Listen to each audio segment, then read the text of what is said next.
Can you imagine? That's so close to getting paralyzed, bonk on cement. He goes to shake his opponent's hand. Another turkey. He goes to... Oh, that's fucking bad. That is fucking bad. Boom! We're back, and today we're doing the very first episode of the Bath Salts Breakdown. I'm your host Tyler, and today I brought in the discount version of Bath Salts Ben. His name is Adderall Anthony, and he's here to react with me to your filthy jiu-jitsu content. Now looking at this first one, we have Dubious Dom. This is a high-level competitor, and he's showing a variation of the cross-collar choke from Mount.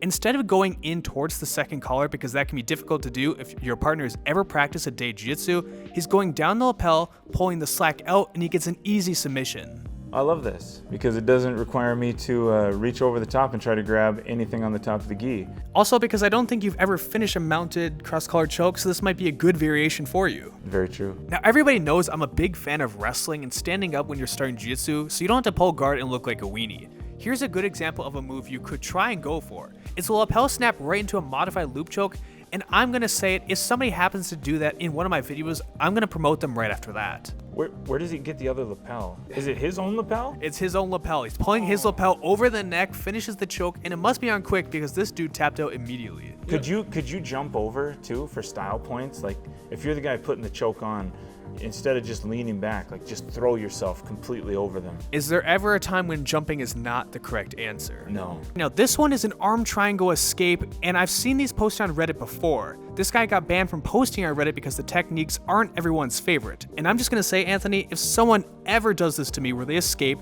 then Americana me with their leg in, take my black belt away from me. That's Ben's go-to move right there. Not the, well, I mean, probably the escape. I don't know that I've ever seen that from him, but definitely the leg in Americana. So you heard it here first from Adderall Anthony. If you want to pull this move off, you're going to have to induce some bath salts into you to fully complete the submission. But I'm sure Ozzy Agarami is good at jiu-jitsu, as long as we don't include this. I gotta remember, I can't just be shitting on people the entire time. All right, so this one is a back take from the guard pass where, wow, he walked right over, did a rolling back take, took the back in the gi, and he made it look so effortless. This is a very good technique. It's a little bit higher level. Sorry, Anthony. And sorry to Ben's out there across the world, but this is a great technique to pull off as soon as you can advance a little bit more in your jiu-jitsu career. I feel like this is one of those techniques that I've tried before I really knew how to tuck my head and roll. And when you're going for the back, you just put your neck straight into the mat and you lay there the rest of the time. Yeah, I think I can see most of our heavyweights just kind of eating shit on this one, but in theory, it looks pretty cool on video. Hey, I do know that he got the first hook in first. Okay, so we're in another arm triangle position. He lets go of it and he goes right into the darce. Now, I do love a good darce choke, but I gotta focus more on these mats. I don't know where the hell they are training, but this place is hot. He lets go of the head and arm, and as a blue belt heavyweight, you realize like you never let go of a head and arm. Like it's right there, don't transition, just add more horsepower to it. Seriously though, where the f are they training? Look at that, it's so sweaty there. Now this next one is a little bit special because a viewer sent this to me from one of his competitions. Let's see how he did and let's hope he didn't get guillotined. Now for everyone curious, my viewer is the one in the blue gi. He hits a balloon sweep quickly to get on top and continue his lead. That was a fantastic sweep by him, especially at a white belt level. If white belts are doing this today in tournaments, I can't imagine what they'll be like as they continue to advance in their jiu-jitsu career. Then he's going to try and finish him off, and the best way to do it, other than a guillotine, appears to be an Ezekiel choke. If I could offer anything for the white belts out there looking to compete, it's try to have as much forward pressure so that when they go to sweep you over, it just naturally happens, and you don't feel like you have to fight it and land on your face.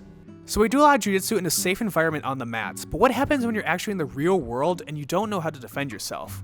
Well, it looks like this. This dude goes in for a double leg, gets his head spiked on the cement, then kicked in the head, and his opponent continues to come at him, then he gets shot in on again. He pulls Mount for a second there, but my god, I cannot imagine having your head crack on the concrete like that.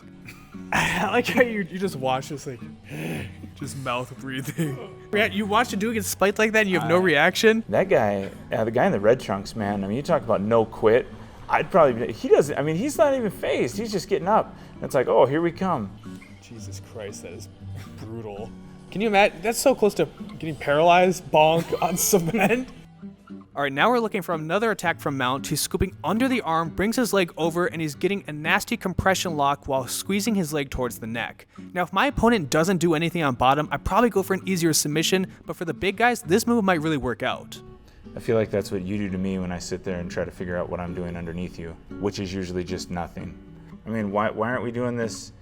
Oh, it's probably because I can't throw my leg over like that, or if I do it, my heel's probably putting the guy's eye out. This is that 1%er that you show at the end of class, that then that's all that we focus on for the next week in rolling. He's going towards his standing guillotine. He's going to switch it into a no-gi baseball trap. If I can get my elbow behind this dude's head and he doesn't react, I'm rolling with the wrong people. You know, you just have to have extreme wrist dexterity and... You need extreme everything. You need everything to align in your favor. All the stars, it's your birthday, every wish possible, and then you can pull this submission off. I feel like he's just about to hit, like the RDK or whatever. What's Randy Orton's move? RKO. RKO, there we go, yeah. He's about to hit the RKO. It's Randy Orton, the hell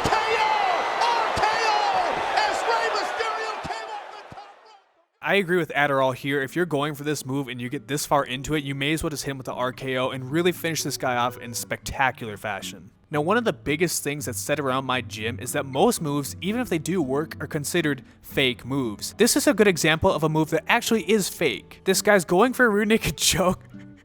She throws her legs up in the air, somehow bucks behind him, and completely escapes this. This dude never once thinks to pick her up or throw her around. Instead, she just gets the reversal. My concern is that this is actually being like given to young women out there as a viable technique.